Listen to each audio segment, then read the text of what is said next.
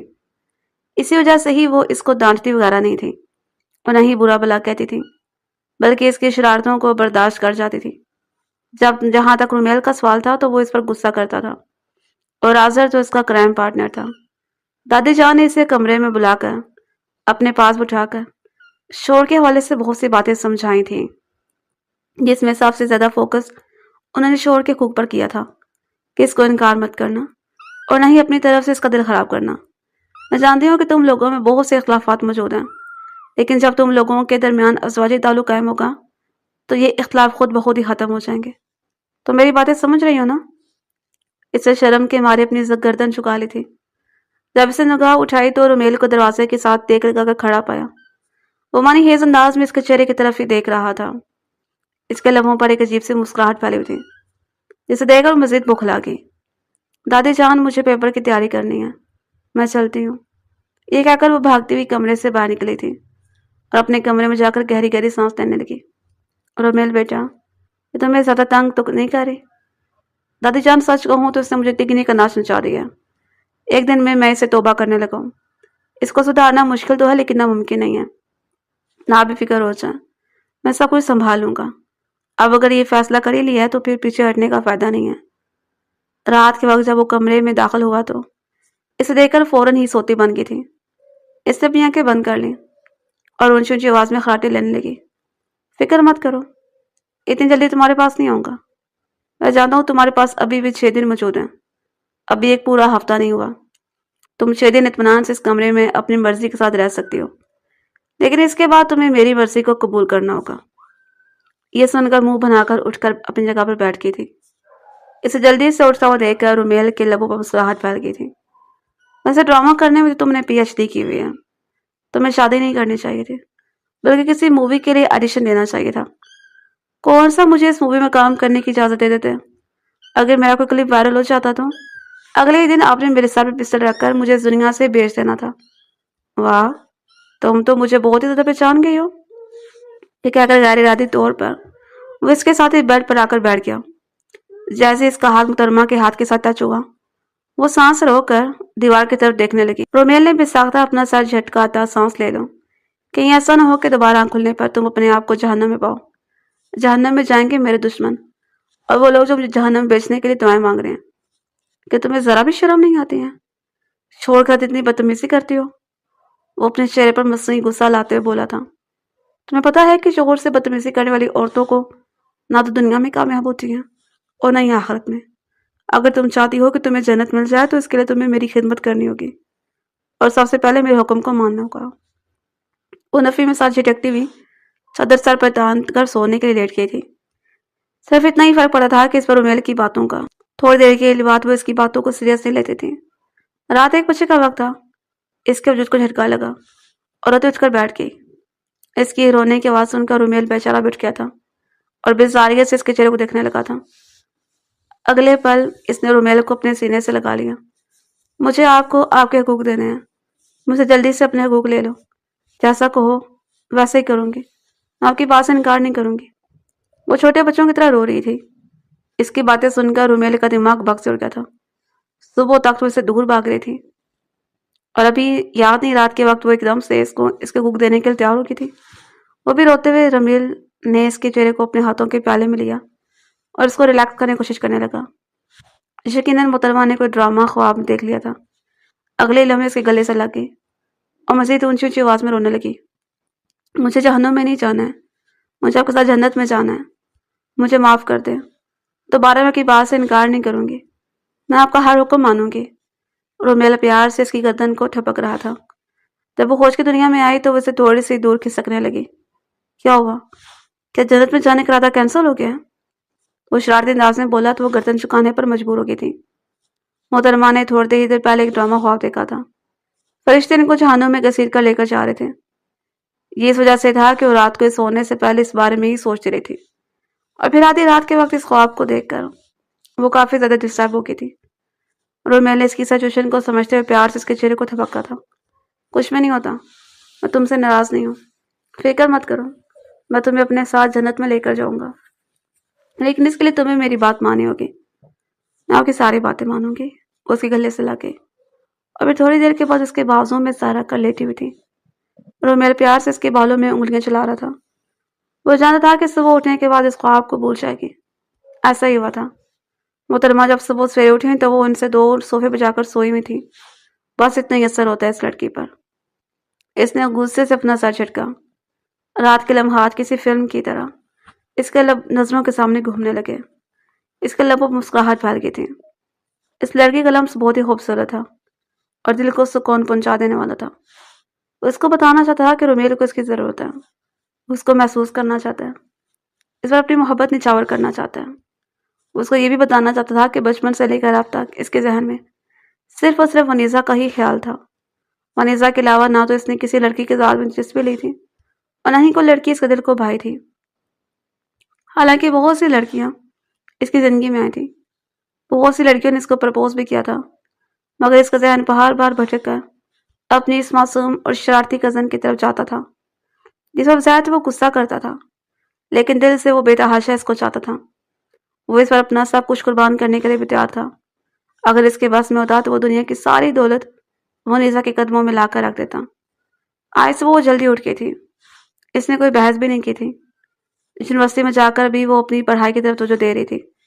جیسے ہی اس نے کلاس میں کوئی ہنگامہ کیا اور نہ ہی پیچھے بیٹھ کر ہوٹنگ کی تھی اور نہ ہی عجیب و غریب قسم کی آوازیں نکالی تھی۔ آذر بھی حیران ہو رہا تھا کہ اس کی کزن کو ایک دم سے کیا ہو گیا، کہیں بھائی نے تمہارا سافٹ ویئر اپڈیٹ تو نہیں کر دیا؟ جب وہ یونیورسٹی سے باہر نکلی تو اس کے ساتھ ساتھ باہر چلنے لگا۔ اپنی زبان کو لگام دو اور اپنے کام سے کام رکھو۔ خبردار جو تم نے مجھ سے پرسنل سوال پوچھنے کی کوشش بھی کی تو میں تم پر ہراسمنٹ کا کیس کر کے تمہیں جیل بھیج دوں گی۔ لا حول ولا قوت۔ اپنے رضائی بھائی کو اس طرح کی دھمکیاں کون دیتا ہے لڑکی؟ تھوڑا اس سے ہوش کے ناخن لو، مجھے لگ رہا ہے کہ آج تمہاری نیند پوری نہیں ہوئی ہے۔ وہ دانت کچکچاتا ہوا اس کی پشت کو گھونڈنے لگا تھا، جب کو نظر انداز کرتے اپنے شوہر صاحب کی گاڑی میں جا کر بیٹھ گئے تھے۔ کیا ہوا ہے؟ مجھے کیوں بنا ہوا ہے؟ تم نے میری مرضی وہ بدتمیزی کرنے لگی، لیکن پھر کچھ یاد آنے پر نارمل ہوگی۔ اگلے چند ہی لمحوں میں اس کی آنکھوں میں آنسو آنے نکلنے لگے۔ ارے کیا ہوا؟ تم رو کیوں رہی ہو؟ مجھے ڈر لگ رہا ہے، رات کا خواب مجھے ٹینشن دے رہا ہے۔ تمہیں ٹینشن لینے کی ضرورت نہیں ہے رومیل، میں آپ کو سچ کہہ رہی ہوں، میں واقعی اس رشتے کو قبول کرنے کے لیے تیار نہیں ہوں۔ مجھے سنبھلنے کے لیے تھوڑا سا وقت چاہیے۔ میں جانتا ہوں، تم جتنا چاہے وقت لے لو، مجھے کوئی مسئلہ نہیں ہے۔ آپ میرے لیے بدوا تو نہیں کریں گے نا؟ اور میں جہنم میں تو نہیں جاؤں گی نا؟ نہیں میری جان، ایسا نہیں ہوگا۔ وہ خواب بہت ہی جان لیوا ثابت ہوا تھا۔ رومیل کو اس پر ہنسی بھی آ رہی تھی اور افسوس بھی ہو رہا تھا، بیچاری کیا سے کیا بن گئی تھی۔ اس کے بعد اس نے رومیل سے بدتمیزی چھوڑ دی تھی، اس کے چھوٹے چھوٹے کام بھی کرنے لگی تھی۔ ایک رات اس نے دراز کھولا تو اس میں سونے کی گھڑی پڑی ہوئی تھی جو اس نے شادی کی رات دیکھی تھی۔ اس نے وہ گھڑی بے ساختہ اپنے ہاتھوں میں تھام لی، ایک نظر رومیل پر ڈالی جو کہ بیڈ پر لیٹا کتاب پڑھنے میں مصروف تھا۔ وہ اس پر سختی یا زبردستی نہیں کرتا تھا، بلکہ اب اس سے بہت ہی پیار سے بات کرتا تھا، اس کی ضروریات کا خیال رکھتا تھا، اس کی خواہشات کو بھی پورا کرتا تھا۔ ونیزا کو جس طرح کا انسان اپنے شوہر کے روپ میں چاہیے تھا وہ ویسا ہی بن گیا تھا۔ کیا یہ گھڑی مجھے مل سکتی ہے؟ نہیں، یہ گھڑی میری بیوی کے لیے ہے، جس دن اپنے تمام حقوق ادا کرے گی اس دن کی گھڑی اس کو مل جائے گی، رومیل نے شرارتی انداز میں کہا۔ چند لمحے وہ اپنے ہاتھوں میں تھام کر اس کو سوچتی رہی۔ کبھی تو اس نے پہل کرنی تھی، لیکن اسے پہل کرتے ہوئے بھی شرم آ رہی تھی۔ ایک تو رومیل کچھ زیادہ ہی خیال رکھنے لگا تھا۔ وہ چھوٹے چھوٹے قدم اٹھاتے ہوئے اس کے پاس گئی، اس کے سینے پر اپنا ہاتھ رکھ دیا اور اپنی کلائی اس کے سامنے لہرا دی۔ یہ گھڑی مجھے پہنا دیں، میں آپ کی بیوی بننے کے لیے تیار ہوں۔ انتہائی معصومانہ انداز میں اس نے اعتراف کیا تھا۔ رومیل کو چند لمحوں کے لیے تو اپنے کانوں پر یقین ہی نہیں آیا کہ تم ذہنی طور پر اس رشتے کے لیے تیار ہو گئی ہو۔ وہ اس کی چھوٹی سی ناک کو کھینچتے ہوئے اس کے ماتھے بوسہ دیتے بولا تھا۔ اس نے اس بات میں گردن ہلا دی اور اپنی نگاہیں جھکا دی۔ اس سے رومیل بہت ہی زیادہ پیار آ رہا تھا اور وہ اپنے رب کا لاکھ لاکھ شکر ادا کر رہی تھی جس نے اسے رومیل جیسا شوہر دیا تھا۔